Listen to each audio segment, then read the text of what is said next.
তওবা কবুল। যদি বলেন হবে না, আজ থেকে পাক্কা ইরাদা করি, আল্লাহ নামাজি হয়ে কবরে যাব, বেনামাজি হয়ে কবরে যাব না, নামাজি হবে ইনশাআল্লাহ।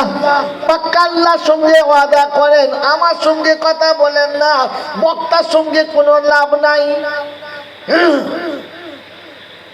কারণ মরণের সময় বক্তা কাছে থাকবে না, কবরে বক্তা থাকবে না, হাসরে বক্তা থাকবে না, গোটা হাসর খুঁজে বক্তাকে খুঁজে পাওয়া যাবে না।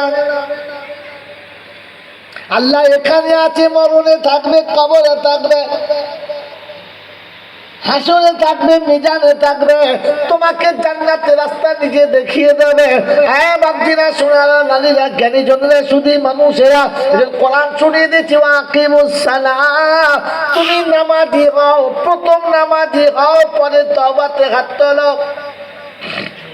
মিলাদের শেষে, জলসার শেষে, ওয়াজের শেষে, রিসালে সওয়াবের শেষে, সারা বছরের শেষে, মিলাদের শেষে বড় বড় ওলি আসবে, বুজুর্গ আসবে, আফদাল আসবে, গাউস কুতুব আসবে।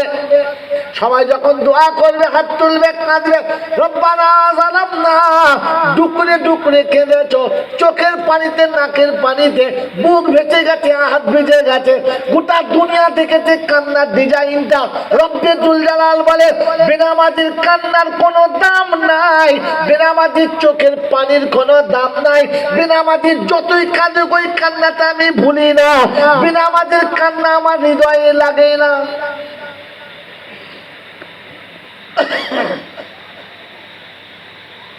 গোটা পাড়ার লোকেরা ভাবে আব্দুল কুদ্দুসের খালু একেবারে দেশি আলু, সে যে কি কান্না কাঁদে রে বাবা, আল্লাহর বলি হয়ে গেছে রে। ফেরেশতা বলে, ভুল করিস না বোকা, বেনামাজির কান্নার কোনো দাম নাই।